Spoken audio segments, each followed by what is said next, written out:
You are listening to the Air Raid Hour with host Judge Mathis, dog, Tilt Money, dog, presented by the fine folks over at the Cover One Sports Network, dogs. Bills Mafia, let's go!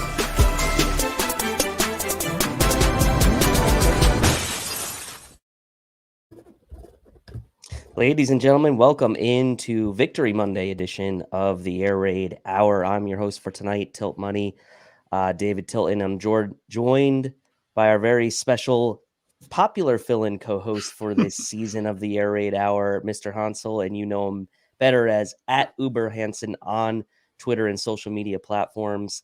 Tweeter extraordinaire, as I always say, one of the best follows you can follow on Twitter, and not afraid to go at people when they're wrong, and that's what I really appreciate about him. So Hansel, how are we feeling tonight on this Victory Monday, 2 days removed from the Bills' big win over Miami? I mean, I've been in battle all day with Dolphins fans that insist on, still talking smack, even though they're now 3 games behind the Bills. Their season's on the brink of disaster. Their franchise quarterback looks like duty the past 3 games. So yeah, I'm enjoying myself a little bit today, and especially after that gigantic win on Saturday night. Yeah, Saturday, it was an interesting night for me. So Judge and I pre-recorded the pregame. And for those of you who caught it, we premiered it 10 a.m. on Saturday morning, give people a chance to watch the pregame. Obviously, we didn't do it live. Both coincidental, Judge was going to a wedding. I was going to a wedding the same night, both Saturday night. And of course, the game had gotten flexed to Saturday. So it kind of ruined any kind of plan we had to do any kind of live pregame. We did pregame the show and had some very interesting things that we'll kind of call back to as we go throughout the night tonight. But for me, I was at a wedding. One of the uncles of the groom was a big Bills fan, so they had this room where they had the Bills game on. So I was kind of popping in and out. Obviously, then I rewatched the game later. But man, emotions were high. Being at a wedding, obviously, emotions are high already. Watching the Bills, this back and forth game with Miami. What were your emotions like during the game? Because normally when I'm watching the game at home, I'm watching every play. I'm on Twitter, obviously. I'm kind of following what's going along. I'm spouting off like knee-jerk reactions, of course. I'm looking at what's going on in the Cover One group chat, and I didn't have that chance for this game. So take me behind the scenes. What was going on for you during this game? What was your emotional state like? And and how are you feeling for this game on a Saturday night? So actually, interestingly enough, I had a Christmas party planned this weekend at my house. So I couldn't pay the normal freakish amount of attention I did pay to the game because I had, I think, about 15 people here, most of whom weren't Bills fans. I still watched every single play, but I was kind of having conversations at the same time. That being said, I mean, it was sloppy at the start. Like, it was a pretty sloppy game early on. And I did find myself being a little bit worried as the game progressed, but I had a realization towards the end of the game. This wasn't a game where I panicked at all. I just kept saying, just give Josh a chance at the end. That's all. And it wasn't ever a point where I was like, this game's over. We're going to lose this game. And that's something that I feel like as a Bills fan, I've been ingrained in me for years, even after the drought ended. Is just like, yeah, we're not going to win. We're going to lose this game. And this one, at least, I felt myself just saying, no, the Bills got this, even when they were down. I mean, it's a different mindset we have for this team. And I have a theory, a little bit of a theory I want to share with you about this team. And really, since Josh Allen has kind of taken that leap between 2019 and 2020, obviously 2017, the Bills break the drought, but that wasn't the future of the franchise. Love Tyrod, wish him nothing but the best after that. 2018 comes along. It's Josh's rookie season. He starts probably earlier than people had predicted, but we see the flashes of what could be, right? 2019, a very workmanlike season, again, showed the flashes, big rushing stats. The Bills defense was phenomenal. Josh takes a step and we go to the playoffs. From 2019 to 2020, the leap that Josh Allen took was just something incredible. And since 2020, 2021, 2022, us as a fan base, I feel like it's like we woke up out of a slumber and we drank 10 cups of coffee and had 10 Red Bulls. And like we've gone from basically like 0 to 150 in such a short period of time that I think sometimes it's hard for us sometimes to kind of adjust forward now and kind of remove some of those old scars still to this day, even a few years into this, because Josh Allen made that change and made that evolution and made that jump so quickly and so sort of unpredictably based on what we had seen from guys with his type of talent and physical attributes in the past. This has really not ever happened before. And you have been a big supporter on social media of kind of pointing out some of the incredible stats that he's had where he's one of one in some of these statistical categories, first in the NFL, this only player to do that. And I think we're a little bit now gone the other way. And maybe I know personally I'm a little spoiled, right? And I think what happens is sometimes the expectations sort of they're almost unfair now. They're almost Yeah. unfair to Josh Allen and they're almost unfair to this team. However, your point about us never feeling like we're out of the game is one of the positives to that, right? One of the positives to having these incredible expectations and having Josh Allen as our quarterback is that we never feel like we are out of a game. A one-score game doesn't feel like anything at this point. So that's how I see it. I don't know if you have any thoughts on kind of that evolution, but it's quite phenomenal to me. Yeah, I think, and this was even before I joined Cover One. I think it was either Greg Thompson or Aaron Quinn maybe tweeted out or said something somewhere that as a fan base, we've yet to learn how to root for a winning football team. And I think we're slowly kind of evolving to that point. We still have the old Bills fandom in us that's like, yeah, of course the Bills are going to find a way to screw up this game. And lo and behold, there have been multiple times they've done that. But at the same time, I think we're starting to get to a point where reality and expectations are starting to align slightly for some fans, at least. I think early on this season, we just thought we saw the Bills absolutely buzzsawing everyone, and we thought, the Bills are going to win by 25 points every game, and that's just not what happens in the NFL.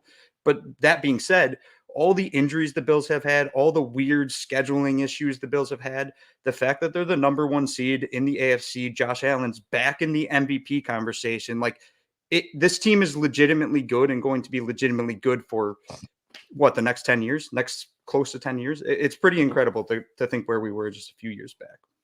It really is. And before we move on to our main segments of the night, I have to obviously mention that this show is brought to you by Picasso's Pizza, picassospizza.net, 4 great locations in Williamsville, West Seneca, Lancaster, and Blaisdell. Buffalo Pizza since 1980. You get that hand-cut cup and char pepperoni. Order online at picassospizza.net. And if you're out of town, you can get it delivered. And I'm thinking that I'm probably going to do that over the holiday break at some point. So make sure you head on over to picassospizza.net and get yourself some pies. So before we get into sort of the offense, because that's where we're going to start, we do want to talk a little bit about some injury news. On the minor front, we saw that Boogie Basham came out of this game with a calf injury. Sean McDermott saying he's day-to-day. But obviously the bigger news and the more impactful news, not just to the football team, but to this player's well-being in general, is Mitch Morris. Came out of the game in the third quarter, was replaced by Greg Van Roten at center. Obviously, Greg Van Roten slid over from guard to slide into center, and David Quessenberry came in to play right guard.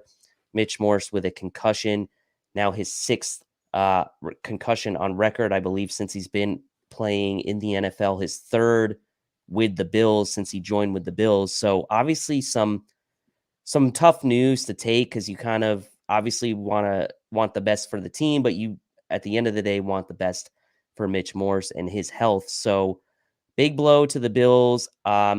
There's not much news out other than that he's in the concussion protocol. That's all we really know right now. But obviously this is going to be a critical loss for the Bills on the field, and potentially could be Mitch Morse thinking to himself that maybe, he needs to think about what this means for his football career as well. I'm not trying to speculate one way or the other, but as a 6th concussion and 3rd with the Bills, you would think that that's had to have crossed his mind. So share your thoughts a little bit on the Mitch Morse situation. I'm going to bring up some comments as well from the comment section. Yeah, I mean, 6 concussions is a lot of concussions, and that's where I guess my concern is here. Like, if Mitch Morris, and again, not speculating here at all, but say hypothetically Mitch Morris announced he's retiring tomorrow, I'd say I'm perfectly fine with that. As a human being, you have to look at it and say, I want Mitch Morris to enjoy his life. He's still in his like early 30s, even though Yep. most people think he's in his 50s. I believe he has young kids. Like Yep. if he gets cleared by doctors, if doctors say it's okay and he wants to keep going, more power to him. But right now I think Mitch Morris's health is a bigger concern than what his impact is on the football field. That being said, though, losing Mitch Morris is a big blow to the Bills. He is a very good center, and the Bills are going to kind of have to play some plug and play because at this point, it's not like they're going to bring in somebody. Mhm. So I would say when healthy, you're probably looking Ryan Bates going into the center role, maybe Ike Bucker going into the right guard role. You have Greg Van Roten as your swing guy in the middle there. It's going to be a lot of plug and play, and this is just going to put more onus on Josh's legs. Josh is going to have to literally be running for his life probably more often than he has all season, Mhm. just because the Bills are so banged up on that interior of the offensive line. Bills are banged up. Obviously, Jessica makes a good point here. Think Morris will finish of the season, then it'll be Bates' job going forward. I would tend to agree. If Bates is healthy with Ike coming back, then you can kind of pick your poison at right guard, I suppose. But that center position, obviously, so important to the Bills and what they do, especially not just, for Mitch Morris being a good center, but like we saw him getting out and on some of these pin and pulls throughout the season. And that's kind of where the Bills have made their hay on a lot of their running with their running game. So wishing nothing but the best. Obviously, hope everything's okay with him.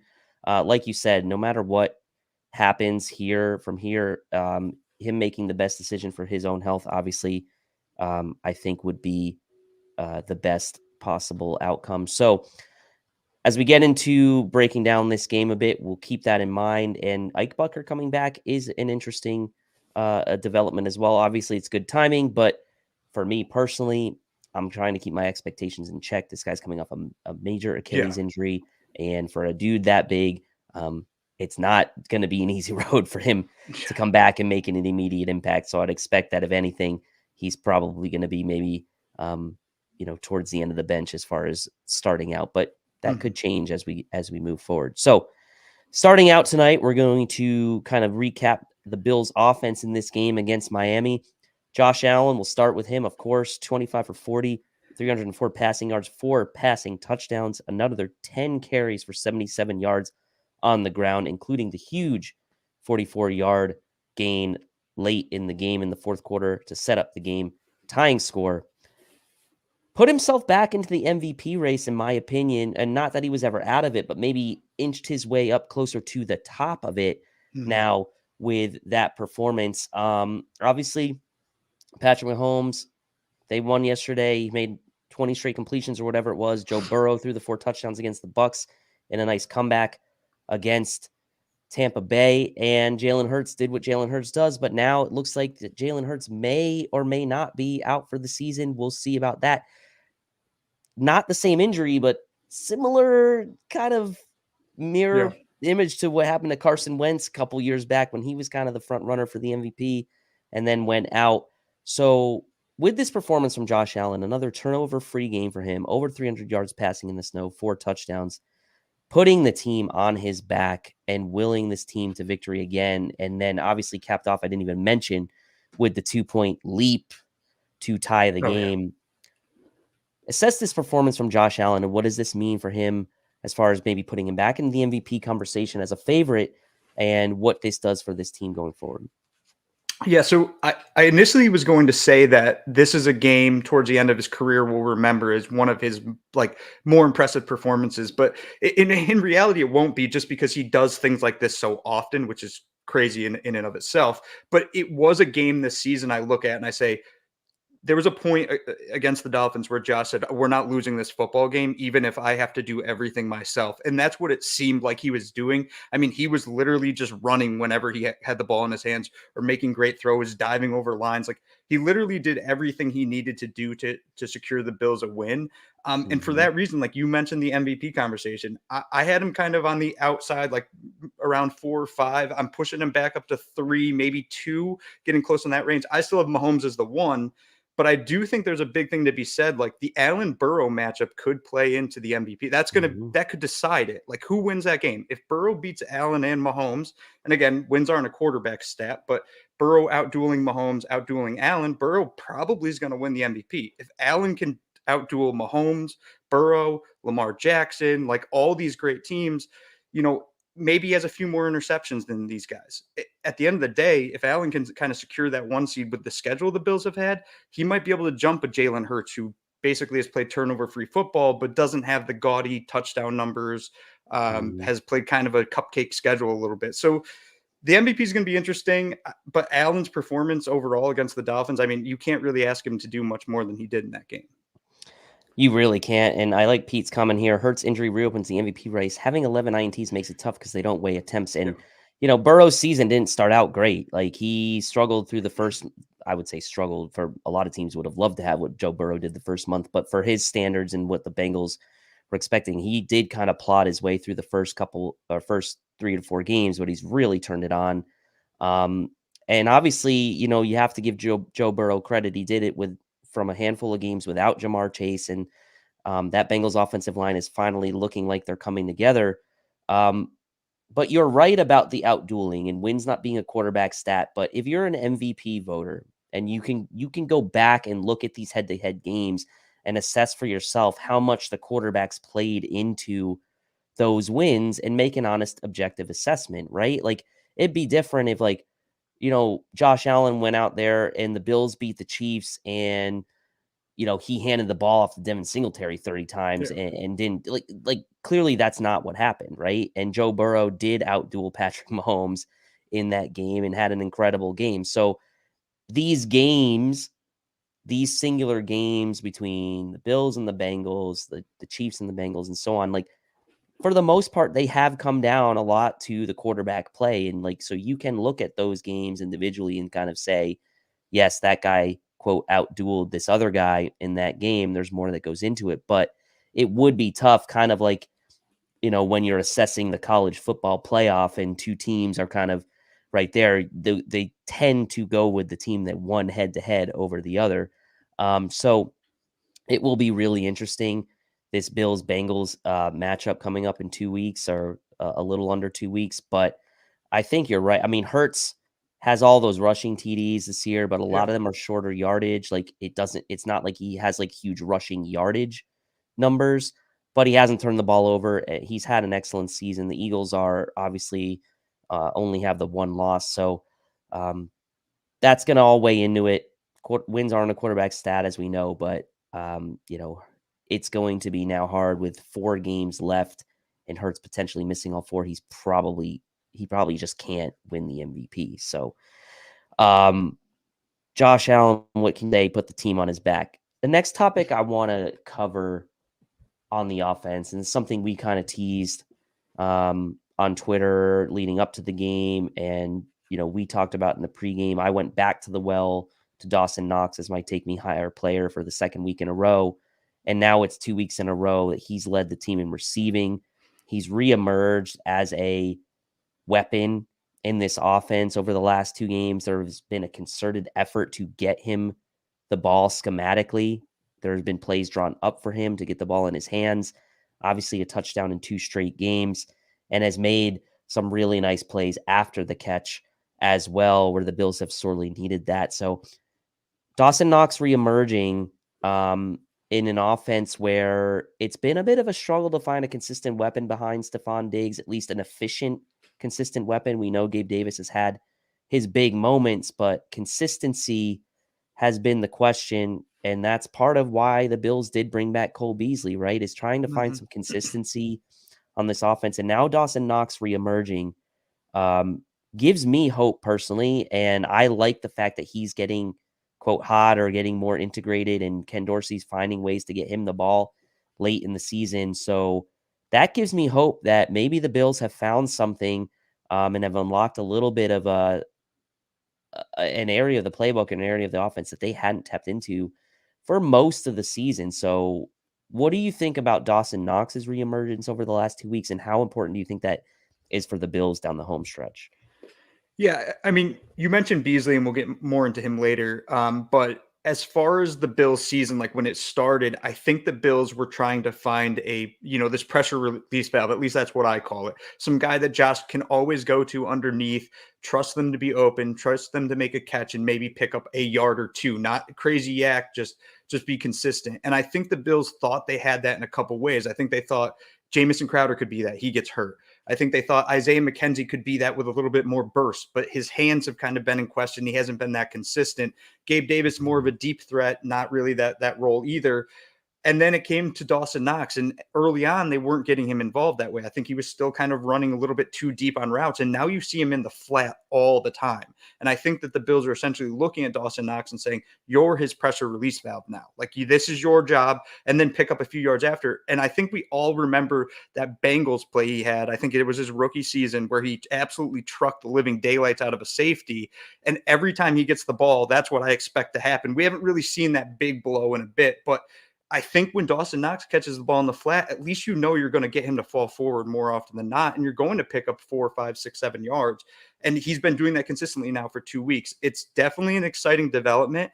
And now after this game, you're starting to see that those gaudy numbers for Josh jump back up. And I think Dawson Knox is a gigantic part of that. I'm glad you mentioned that angry run because I don't know if the folks on YouTube follow me on Twitter. Some of them probably do, some probably don't. But for those of you don't, and I'm not trying to get too sidetracked here, but I dabble a little bit in the photo editing for those who follow me on Twitter. And that Dawson Knox play was just something I was like, man, I got to do something for that. So I just added this into the stream. For those of you watching on YouTube, I just want to share this with you just to show you kind of what it felt like.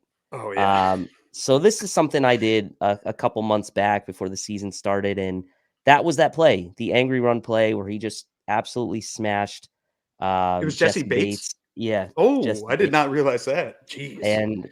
And yeah, so there you go. A little Dawson Knox love on the show tonight. Calling him as my take me higher player for the second week of the row. So I'm excited about it. And you know what also it gives me hope is that, like, I shouldn't say hope. Evolution, I guess, is the better word. Yeah. Of Ken Dorsey, right? And like I said, I was in and out of this game, but when I checked in social media a few times, I saw a lot of hate coming Ken Dorsey's way this game, and I was trying to figure out, why. And then I rewatched the game, and I could kind of like understand here and there, but like he heard. Maybe he didn't hear us, right? But he realized he needed to get Knox involved in this offense. They're paying him a lot of money to do so. And it's been nice to see that actually take place on the field over the last couple of weeks. And it's not just the improvised stuff. It is scheming, scripting plays for him to get the ball in his hands. And he is making a big impact on this team. So really, really impressed. What do we make of this Bills running game? That's the next topic. We knew the Dolphins had a stingy run D coming into this game. Singletary had a very Singletary-like game, 13 for 42 on the ground. Cook had 5 for 34 on the ground, but obviously had the big touchdown catch before the end of the half. Is there I'm almost giving up on trying to predict how this usage is going to look week to week, because on 1 week, you're like, oh, James Cook's taking over, or maybe not taking over, but he's going to have a huge share. Then they give it back to Singletary, but then Cook's involved in the passing game. And part of me is like, well, maybe this is good because now the Bills offense is a little bit more unpredictable. They're not only using James Cook in passing situations. They're not only using Devin Singletary in running situations. They're using both almost interchangeably. And so I'm kind of giving up on trying to predict what's going to happen from the running game. The usage as far as the traditional running game, but it was nice to see them involved. Singletary making a couple, good, easy check down catches early. Cook making the good catch in the end zone to hold on to it, by the way, because he had a guy draped all over him before the end of the half. So what do we make of these Bills running backs going forward? Nyheim Hines gets into the end zone for this first time as a Bill on that reception out to the flat, as Steve just points out as well. So all 3 backs getting involved. What does this mean for this rotation going forward, or do we even know? Yeah, I like how you described it as like unpredictable that could benefit the Bills because that's essentially what they are out of the backfield. And I think that's a weapon in and of itself. I've said in and of itself multiple times today. I apologize for that. I just keep hearing it come out of my mouth. Anyway, sorry. So as far as the Bills running back shares go, I've been kind of hammering the idea that Singletary is RB1 this entire season. I still think he is. Like, he's going to get more touches each week, and I don't think that's going to change, into the end of the season, into the playoffs. He's on pace for over 1,100 scrimmage yards, which I think a lot of people don't realize, that he's basically consistently been at 1,000 scrimmage yards every single season, which is about an average running back, or maybe slightly below, slightly above at points. And I think that's what Singletary is. And people want an elite running back, which I really don't know if the Bills will ever produce an elite running back because they're a passing team. But you have James Cook kind of getting more involved in different ways. Now he catches a touchdown pass. He looks explosive out of the backfield.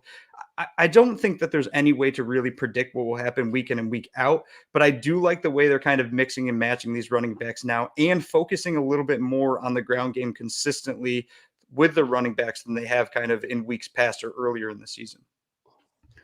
Yeah, I agree. And I mean, Roy, I think, makes a good point. Expectations for Hines maybe were a little inflated, and maybe, the fact that he's been so consistent with ball security on special teams is something that we didn't appreciate as part of that trade and what we were getting for him. Obviously, knew he was a good returner. He was a good returner in college at my alma mater, NC State. And so that is a piece of the puzzle, I think, that probably, we wanted a guy that was going to be like an elite running back, and like obviously saw Christian McCaffrey go to the Niners, and people were kind of hung up on that. Not all people, obviously. There were a lot of people who didn't want McCaffrey.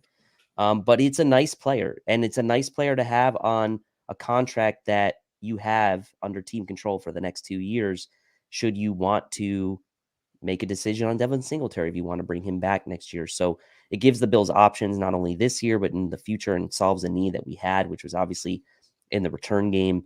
So good on them for getting him involved. And I think you're right, getting these guys involved and going to a traditional run game, as far as like not being afraid to use it against a team that was very good against the run.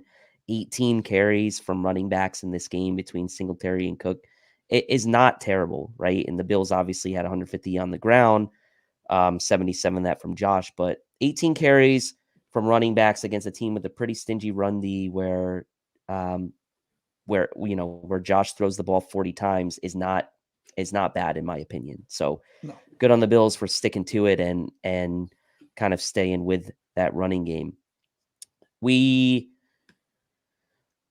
obviously got the news last week that the Bills were reuniting with Cole Beasley, and he was elevated for this game from the practice squad. Only played 11 snaps, had 1 catch for 9 yards on the 1 target. Maybe I had more expectations for him than a lot of people. I didn't necessarily think he was going to go off, but I thought he might have a chance to get 3 or 4 catches in this game. That wasn't the case. He only played 11 snaps, and obviously Ken Dorsey, different play caller than what he had when he was here previously with Brian Daboll, but a lot of the same things carry over. Cole Beasley, what is his role with this team going forward? Should we expect to see his role increase as the games move on, or do we think that this is going to be what we see from him? Very limited play, very limited situationally, or do we think that is sort of the bare minimum of what we're going to see from Cole Beasley? Yeah, output wise, I think some people need to temper expectations. We're not going to get 2020 Cole Beasley, right? We're not getting all pro Cole Beasley back. But I do think we're going to get more than nothing from him. I think that he will play a role. I think you could see him make a couple pivotal catches probably later in the season or in the playoffs included. As far as like one interesting thing was last week, I think Sal Capaccio tweeted it out that the practice squad call-ups get reset come postseason. And then you have unlimited practice squad call-ups in the postseason. I think that's an important part to the Beasley and John Brown story.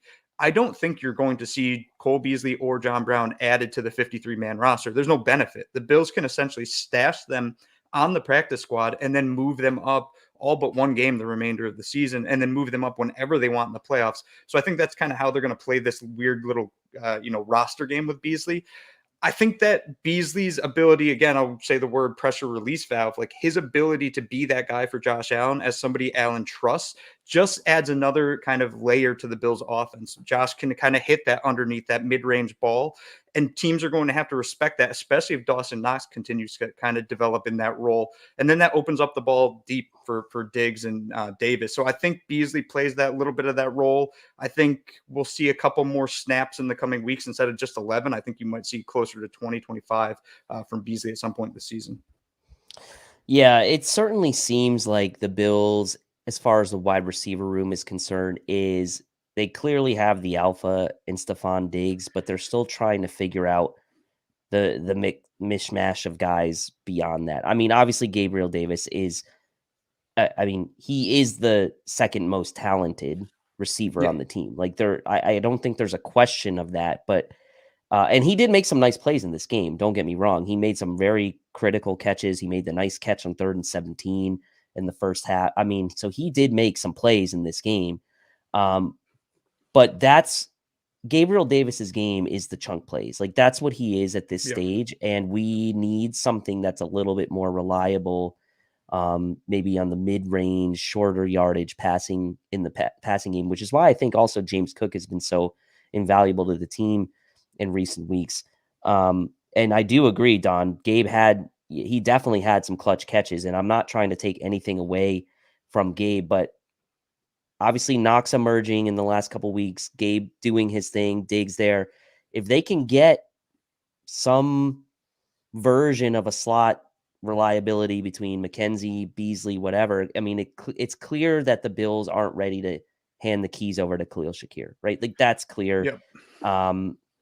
He's just not getting the snaps. I mean, in this game, he had 22 snaps. And if I recall, no targets in this game. So, so there you go. I mean, the Bills clearly are not ready to hand it over to him. Maybe next year, but 2022, it's clear they're not ready to do so. So, and I think that stat, you put 22 snaps and 0 targets. I think that perfectly shows the idea that I've been spewing for a bit on Twitter now. Like Josh Allen's looking for somebody he trusts. It's not saying that Coolio Secure is a bad wide receiver. It's not saying Coolio Secure can't fit into the Bills offense at some point in time, but Josh Allen doesn't trust him yet because he hasn't built a rapport with him. That's going to take time. Probably won't see that till next year. So that's why you bring in Cole Beasley. That's why you bring in John Brown, because Josh trusts those guys. He knows them. He knows where they're going to run their routes. He knows where they're going to sit, where they're going to kind of move out of those routes. And he's more willing to throw to those guys than a rookie who he hasn't really got to connect with all that much this season. So I think next season we'll probably see a lot more Shakir. I wouldn't be surprised if he's slot 1 next year. But right now they're trying to mismatch these guys. And honestly, Jamison Crowder might be back at the end of the season too. So he might factor in to all this. It'll be interesting to see the next 3 weeks where this goes. It's kind of funny, like early in Bean's tenure as the GM, what he did was he like threw stuff against the wall when it came to the offensive line. And that's how you find guys like Feliciano, et cetera. And it seems like we're sort of doing that right now with like the slot receiver position. Like, okay, we drafted Shakir, McKenzie's had his moments, but he's somewhat inconsistent. He's a better player against man-to-man. You re-sign John Brown and Cole Beasley, maybe to reignite some fire you have there. Jamison Crowder's maybe on his way back. So it's clear like they value that position, but I also feel like they were a little bit spoiled when they had all-pro Cole Beasley and maybe didn't realize how good they had. I mean, we did realize how good we had it. He was awesome, and then things kind of fizzled out. But we will see. Walter makes a good point here about Davis. Good game, but he's still disappointed. 54% catch rate, still underwhelming. I mean, that's going to be the case when you're averaging like 20 yards per catch. Like, you're just not going to be an efficient receiver. I mean, the percentage of your catch rate is just going to drop dramatically when you're getting targeted 20, 15, 20 plus yards down the field. But I understand your point, Walter. I mean, he has had some hands issues this year and otherwise, but I'll give him a pass this game. He was fine. Wrapping up the offense, I'm kind of like lumping Tyler Bass and the special teams in with the offense here, but look, I know, and I'm going to let you speak on this because I know you've been voicing your opinion a lot on Tyler Bass being an All-Pro this year, or should be an All-Pro this season. Coming through with the game-winning kick, I know it was a short kick, but still in the snow. You still need to get it through. Justin Tucker on the same day, Saturday, missing a couple field goals, who's been kind of that like de facto, AFC All-Pro kicker. And look, Justin Tucker could be the GOAT kicker, right? He very well could be. But for this season, for 2022, it certainly looks like Tyler Bass has a claim to an All-Pro consideration. So talk a little bit about Tyler Bass's season and some of the statistics. I know you're a big Tyler Bass stan when it comes to his All-Pro candidacy. Yeah, so I'll start by saying, for me, Justin Tucker's the greatest kicker of all time. I won't even really listen to a debate otherwise, because he's a guy I've watched for years now. Like, you could line him up at 70 yards and I'd be confident it's going in. Like, he's won the Ravens games from, I think he hit one from 67 to win a game for them once. Like, he's unique talent. That being said, he's not the best kicker in the league this year. He's still the best kicker in the league, but not this year. That's Tyler Bass. And I'm not quite confident that people are going to give Bass the credit he's due, because they're like, he's on this great offense. He's kicking extra points all the time. I mean, he's made 40 extra points this year, but he's also made 27 field goals, which I believe is like 4th or 5th in the league. He's actually made 67 kicks this season. Here's the thing. Brandon McManus just set the Denver Broncos record for most field goals, and they have like the worst offense in the NFL. So it's like, you almost, like you said, you almost get penalized for being on a good offense because you don't attempt as many field goals. I think McManus has 41 field goals on the year. That's 14 more than Tyler Bass. That's like one a game, right? More field goals, which is crazy. But anyway, continue, please. Yeah, but I mean, a good point I'd have to go look at McManus's, like, the ranges of his field goals, right? I think we kind of forget at times what these kickers are doing in the modern NFL. When you kick an extra point, you're kicking a 35-yard field goal. That is not easy to do. Like that, it used to be 19-yard field goal. So it was ridiculously easy to consistently make extra points. Tyler Bass has missed one extra point in the past 2.5 years. He's 94.4% on all of his kicks this season. Like, he's been about as flawless as you can get as a kicker. He has 3 misses. One's from 50 plus. The other 2 were blocked. Block kicks are part on the kickers, but nonetheless, they were blocked. So there was something that played into those misses. And I think a little part that people forget about his game, Tyler Bass is absolutely elite at kickoffs. They purposely kick it short of the end zone almost every single time, because he can put such loft on it, and the Bills trust their special teams players to make tackles, and they hold opponents back deep more often than basically any other team in the league. All of that should factor into Tyler Bass's, credentials when it comes to this All-Pro conversation. Again, I'm not confident he's going to kind of win that award, because I think most people are stuck on Justin Tucker for good reason. They're going to just say, well, Justin Tucker's the best kicker. He deserves All-Pro 1. But I want Tyler Bass at least as All-Pro 2, if not in the conversation for All-Pro 1, because he's had an absolutely incredible season. I love this comment from Pete. Tyler Bass misses extra points about as frequently as most people exercise, which is never. Daniel Carlson, by the way, I think was the first team All-Pro AFC kicker last year, and I don't think he missed a kick last year. He might have missed one, but I mean, Bass is the guy this year. Carlson's still having a nice year as well, but I think this is the year Tyler Bass could really do it. So we'll see. He has kicked a few out of bounds. Okay, that's going to happen when you're trying to like hit these high lofted ones. I get it. Like you'll fade one every once in a while, but I mean, I think the Bills are willing to take that chance to pin teams deep. And if need be, they know they could always just blast it through the end zone if they really wanted to. So, and just to add one final point, he plays in Buffalo, which might be the hardest kicking stadium in the league. Like, Carlson, great kicker, having a great season. He plays in a dome in Las Vegas. Like, it's a little easier to consistently make your kicks in a dome than it is in swirling wind and snow in Buffalo. That should factor into it, in my opinion. I agree. And that's why I think Justin Tucker is up there as in the GOAT conversation. And really, Adam Vinatieri, before he went to the Colts, kicking for New England for all those years, obviously difficult. Once he went to the Colts, obviously indoors made it a little easier, but still one of the best ever. So I'll give him his due. But it's a fun debate, like kicker goat debate. It's kind of a fun debate. So moving on now to talk about the defense in our second main segment of the day. Thoughts on the defense for me in this one. Look, the Bills gave up 2 separate 67-yard plays, one through the air, one on the ground, gave up 5 plays of 20-plus yards, giving the Dolphins some easy scoring opportunities. This is a defense that prides itself on not giving up the big play, and they did give up quite a few big plays in this game. Ultimately, they did hold Miami a couple times to field goals, which was great. 3 times, I believe. But again, first game in a while where this team gave up a really big rushing total. Miami was really running the ball well. Why they went away from that, I don't really know. 188 on the ground for Miami. The Bills, and we talked about this in the Cover One group chat, like they have a small, aggressive, fast defense, and sometimes that can lead to some tough games against the run, and this was one of those games. However, on the Dolphins' final 3 possessions combined, they only gave up 57 yards and obviously forced 2 punts and held them to a field goal. So they did, what I'll say, show up when it mattered. But what were your general thoughts on the defense in this game? Some missed tackles, and we're going to get into some individual players here in a second. But what were your general thoughts on the defense for this one?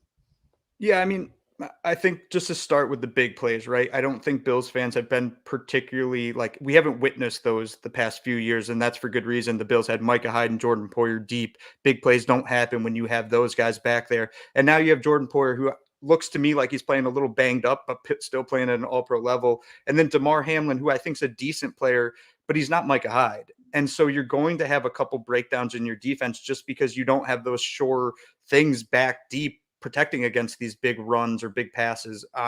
So that is a little bit concerning to me. The tackling's a little bit of a concern to me, but the bend don't break mentality is still there. And you make a good point. The final 3 possessions, 57 yards, like the Bills were kind of breaking most of the game, but at the end they didn't really break. They were just bending a little bit.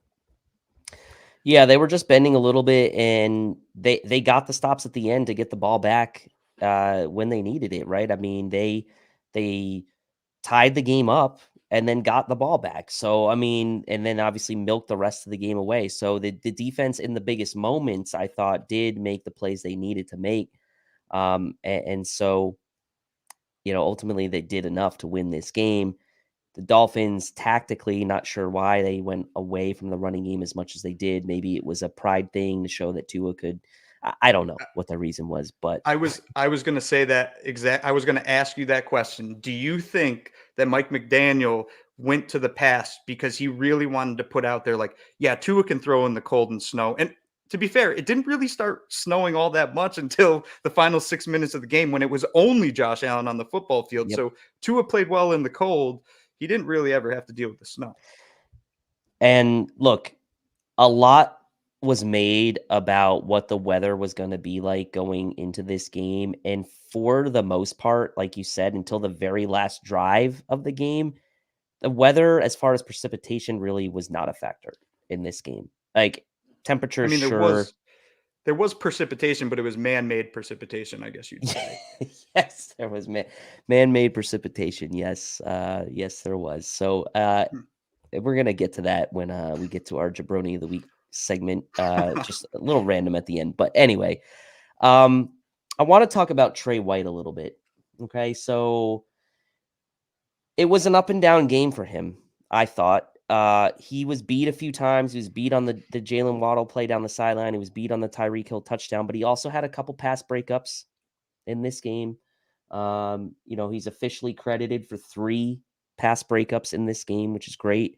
But had his ups and downs. What is your assessment right now of Trey White and like him being back? Although it's very obvious to everyone that he's not 100%. He's not all the way back, whether it's physically or mentally. Like it's clear he's not the same guy right now that he expects of himself, and that we think he'll probably eventually get back to as he gets further and further removed from this injury. But what do you make of Trey White's game, and how do you think that factors into the Bills' ability to stop these big plays down the stretch. Yeah. So Trey, I don't think he's going to be 100% mentally or physically this entire season. I think we kind of have to accept that and say we're probably dealing with a 75% version of Trey White, which is still a very good corner. And I also think that this matchup particularly played against the Bills because Jalen Waddle and Tyreek Hill are so fast. It's really putting a lot of pressure on that lateral movement, which maybe Trey's 100% physically with that lateral movement, but that's going to take a long time to get back mentally. So it's that quick movement side to side that he still needs to get confident in. But he still had, like you said, 3 pass breakups, made a few mistakes here and there. I think he's going to ramp up as the season goes on. And I also think he is above and beyond the Bills' best cornerback. And I think that that's a huge, huge kind of add at the end of this season, because I think we were kind of mixing and matching Dane Jackson, Benford, Elam, even Xavier Rhodes. And now you have a kind of a steady Eddie at CB1 that you can just sit there and be like, he's good. He's very good. He might not be all pro Trey White right now, but he's still a very good corner. Still a very good corner. Played 100% of the snaps again for the second week in a row. Snap percentage breakup, Dane Jackson 31, the Elam's 28. They were basically split dead even at the CB2, but Trey firmly locked back into CB1, playing 100% of the snaps 2 weeks in a row. And I agree, Walter Trey had a mixed game. That's what we were talking about. Did actually really well in his coverage up near the line of scrimmage. It was a couple where he had to get it on his horse, and obviously, doesn't have that. And look, he never had the top end speed, but he was so good technically that he could cover that up a bit. And I think that we just have to give him time. Those 2 big plays he gave up obviously were to Tyreek and Jalen Waddle, 2 of the fastest guys in the league, as you mentioned. So again, a mixed game from him, but still, progress. So I'll take it. Want to talk a bit about the pass rush before we move on to the look at the AFC playoff picture here. Tua sacked twice in this game. Daquan Jones and Milano teamed up on one. Shaq Lawson had another. Tua was doing a pretty good job getting the ball out quickly. Can this unit without Von Miller still be a difference-making unit down the stretch and into the playoffs? I feel like they are still an above average, if not an elite defensive line. Even with some of the injuries, Jordan Phillips, we're not sure when he's going to come back, but Gregory Rousseau continues to impress. Shaq Lawson, I think, in my mind, continues to be better than expectations.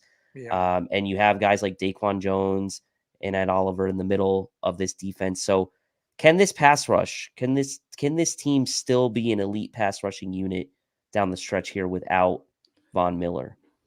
Yeah, I mean, the loss of Von's gigantic, right? I think we all know that and agree to that.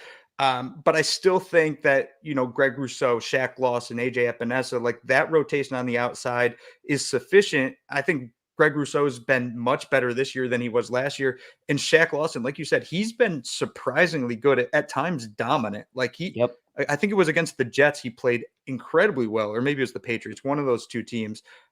So I think the Bills have the rush on the outside, at least a decent rush. And then when Ed Oliver's playing at the peak of his skill set, he's absolutely unstoppable and a force up the middle. You add to that Matt Milano, who's a surprisingly good blitzer, and the Bills can kind of create a pass rush here. I did want to say, and you actually brought this up, the Tua was getting the ball out quick. I just looked it up on Next Gen Stats. 31 quarterbacks qualified for Next Gen Stats yesterday. Out of 31 quarterbacks, Tua got the ball out the second fastest of the day in 2.3 seconds. So that was part of their game plan. His average is 2.58. So they were cutting it down. They were like step back throw. And that's part of the reason why you can't get that kind of pressure on it. I liken it to the Tom Brady days with the Patriots. You always want to get pressure, and the only way you could get it is up the middle because your edge rushers just can't get there fast enough. So I do think that, while the pass rush maybe isn't where we wanted it against the Dolphins, we wanted Tua to get hit a lot more than he did. I think when you kind of game plan against that, which Mike McDaniel did a good job of, the Bills still kind of created like some pseudo pressure on Tua.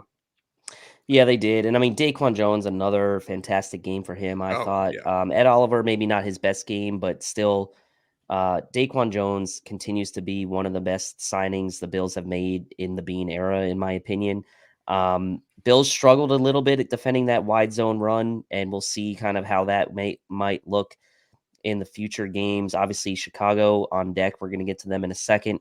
Very heavy running team. A lot of that with Justin Fields, obviously. But let's take a look now at around the NFL and really around the AFC and look at the playoff standings. Obviously, the Bills retain their standing atop the AFC after week 15. They clinch the playoff berth and can clinch the AFC East with a win next week against the Bears. Can't have a letdown game. And a wild day around the AFC. The Chiefs barely escape in overtime against a 1-win Texans team. The Chargers beat the Titans, making things really interesting now in the AFC South with the Jags with that crazy overtime win against the Cowboys. Chargers also now putting themselves in the mix as a potential, dark horse team with Justin Herbert at the helm could do some damage if they make the playoffs. Jags now in position to potentially come back and win the AFC South. The Bengals were back against the Bucks and dominate the second half of that game behind Joe Burrow and 4 touchdown passes. The Jets lose to the Lions in Jets-like fashion, giving up that tight end screen for a touchdown. And then probably the highlight of the day is Jacoby Myers home run throwback to not Frank Wycheck and not someone on his own team, but to Chandler Jones running over Mac Jones en route to a crazy finish in Vegas as the Patriots lose to the Raiders, which keeps the Raiders' playoff hopes alive and drops New England down to 7-7. So crazy day in the AFC, crazy day in the NFL across the board. But most importantly, the Bills maintain that number 1 seed. And now with 3 games to go against the Bears, Bengals, and Patriots, it's going to be very, very interesting to see what happens in the AFC. Really wanted Houston to pull off that win against the Chiefs to give the Bills a game in hand against the Chiefs, but it wasn't meant to be. So thoughts about now with 3 games to go, these games the Bills have up ahead, getting that 1 seed, injuries are mounting, guys are coming back. Like, it is a crazy, crazy time in the NFL. It is truly a week-to-week league. And if you, and I do this too, take just a look around the league and realize that not every game is going to be perfect for your team, and can appreciate how the Bills are sitting at 11-3 after seeing the Chiefs nearly lose to the Texans and seeing the Dallas Cowboys almost losing to the Texans last week and then losing to the Jags. I mean, wild times in the NFL. So talk a little bit about where your head's at, just talking about the AFC playoff landscape in general. Yeah. So I actually do rooting interest posts every single week of the season. I've been doing it since 2019. So I go through every single game, every single week. I post who you want to win, why you want them to win, and how important those games are. So I have a little bit of like kind of going into these games. I always have a rooting interest. And so Chiefs Texans obviously was one of the biggest games this week. And it was one you just thought, yeah, obviously I want the Texans to win, but there's no way. There's absolutely no way it's going to happen. And then the Texans not only push them to overtime, but get the ball back in overtime with a score to win it. And then Davis Mills does Davis Mills things, fumbles it, and ends that hope. It was such a crazy day yesterday, and it's setting up this kind of crazy finish to the AFC where I think the Bills really need this 1 seed, if not to get home field advantage, because I think that's kind of been the missing ingredient in the playoffs. But they just need a week. They just need a bye week to reset, get everyone healthy, get everyone back on this kind of the same page. They kind of been taping everything together, finding a way to make it work. And in doing so are 11-3, which is insane to me. They have to find a way to win their next 3 games, because I know the Chiefs almost lost to the Texans. Chiefs are not losing another game this season. I'm pretty confident of that. And that Bengals game is going to be massive. I do think there's one sneaky thing maybe a lot of Bills fans I don't know if they realize or maybe aren't paying attention to. The Bengals still got to win their division, and that's not a lock. Like, they play the Ravens in the final week of the season, and that game very well might determine who wins that division. So even if the Bills lose to the Bengals in 2 weeks, there's still a pretty good chance that they can kind of sneak into that 1 seed if the Chiefs can find a way to lose one of their final 3 games. It's going to be a crazy finish. I'm just hoping the Bills win their next 3. Yeah, and I mean, they can't I mean, we talk about trap games, and we're going to talk about that now as we kind of transition to talk about this quick look ahead to the Bears. Obviously, the Bengals Monday Nighter looms large in about 2 weeks, but this game against the Bears coming up, and by the way, Chiefs' last 3 games, Seahawks, Broncos, and Raiders, so I kind of agree. I don't think they're going to lose a game. Maybe the Raiders have tended to play them well the last couple seasons. They've shocked the Chiefs before, so maybe, but if you're the Bills, you just got to take care of business. So the Bills, who knows now what's going to happen with this game with Chicago, and there's now talks of the weather potentially preventing teams from Bills getting to Chicago. So could this game be moved? It's going to be a weird week leading up to this one.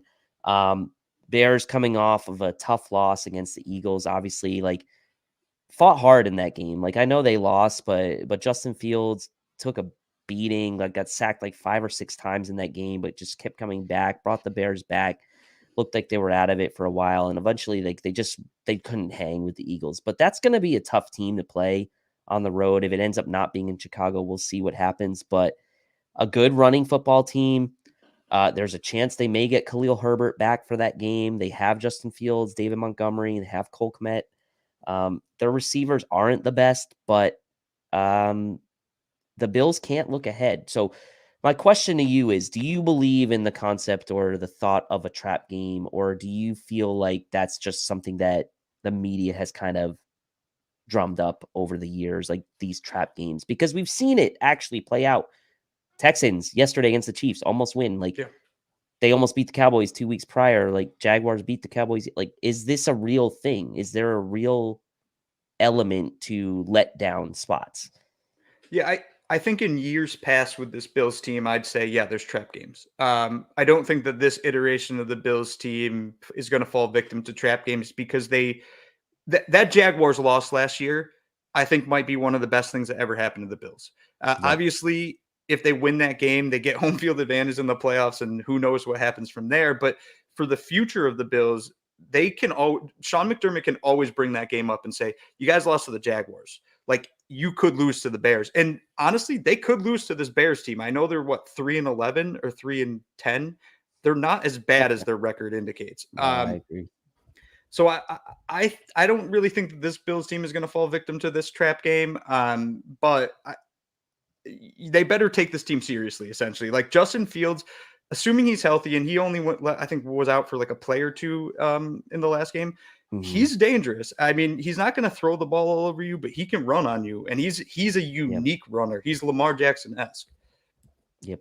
He is the best running quarterback the Bills will have faced all season outside of Lamar Jackson. I believe he leads all quarterbacks in rushing yards this year. I mean, he has really come into his own on a team that doesn't have a ton of talent around him and really doesn't have a great offensive line either. They lost their best offensive lineman in the offseason to the Steelers, I believe. And he's doing it a lot on his own, right? He's running the ball. He's taking the shots. I mean, Cole Kmet's a nice player. Montgomery is a plotter, but he's decent. Obviously, if they get Khalil Herbert back, that brings another element. But it's not a great team around him, but he himself is, in my opinion, a great talent. And I think if the Bears do right by him and kind of get the right pieces around him, Justin Fields could be a really special player. So I agree, for one game.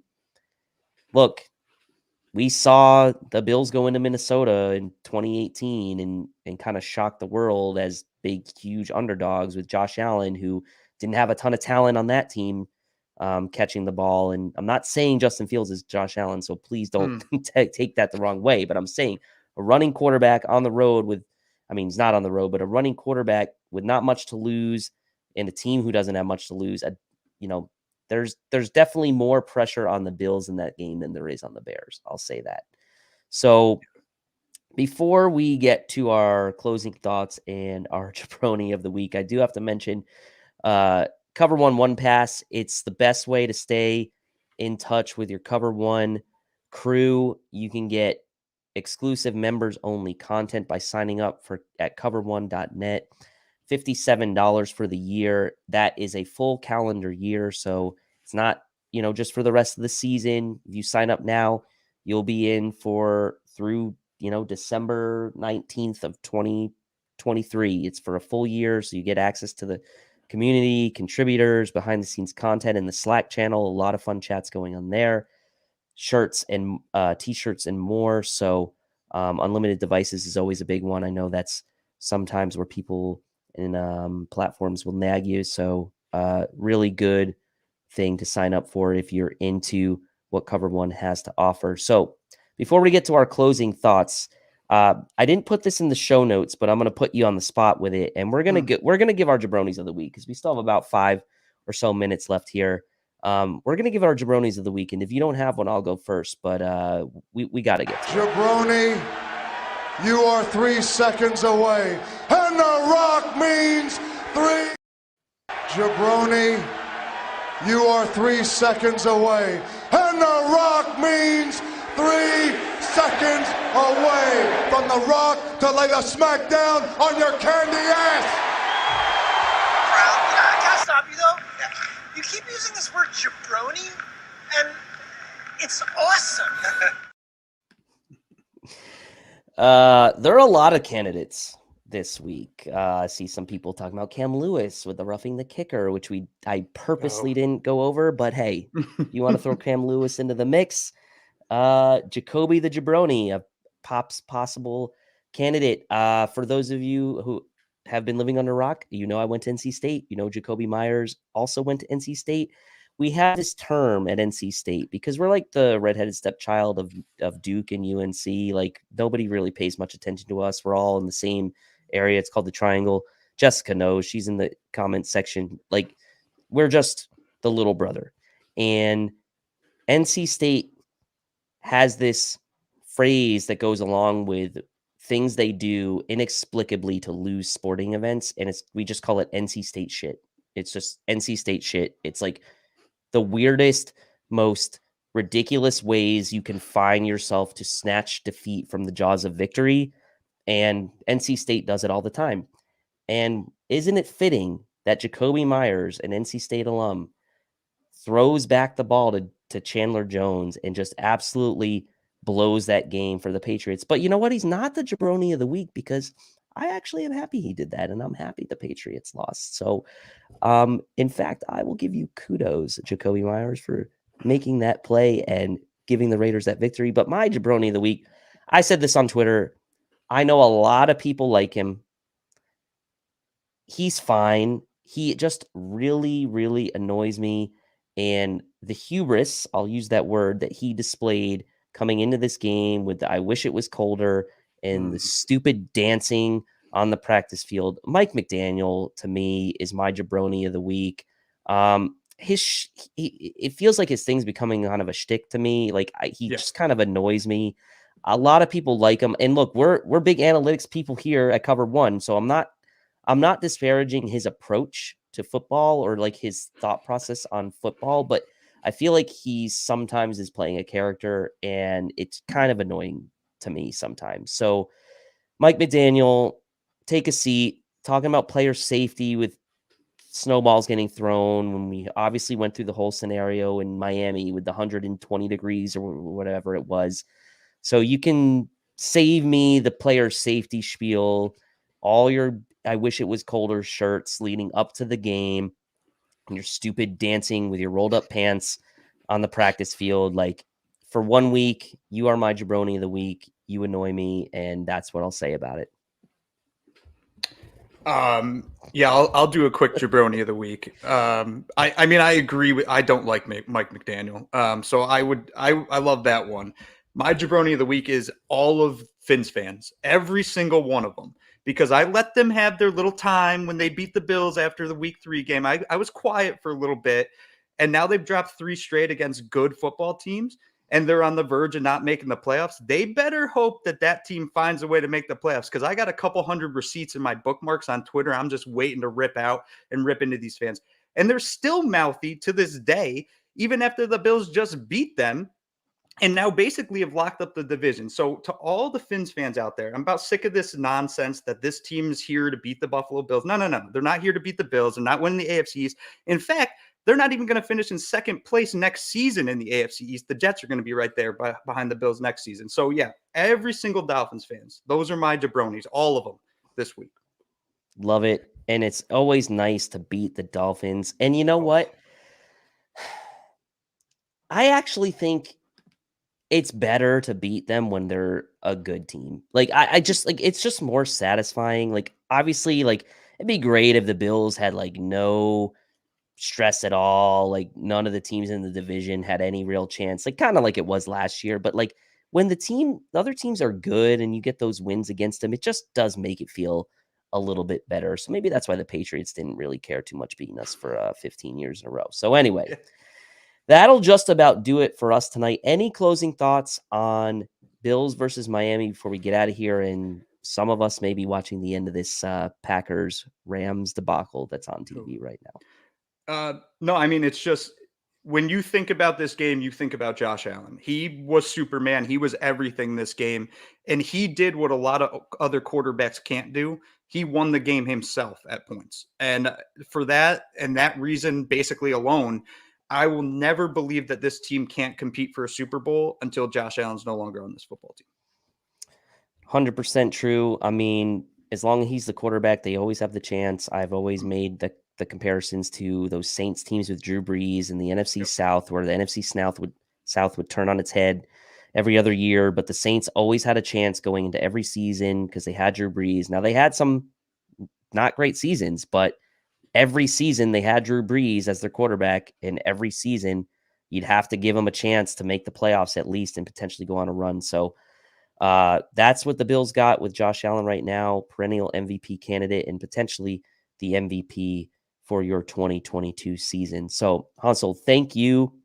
Thank you, comment section, for making your voice heard tonight. You guys were great as always, and we really appreciate it. Judge and I will be back for the pregame, previewing Bills, Bears, wherever that game ends up being played. We'll see what happens for that, but I appreciate you all joining us tonight. And obviously, we have to do our typical until next time. Go Bills. Go Bills. Are we having fun yet?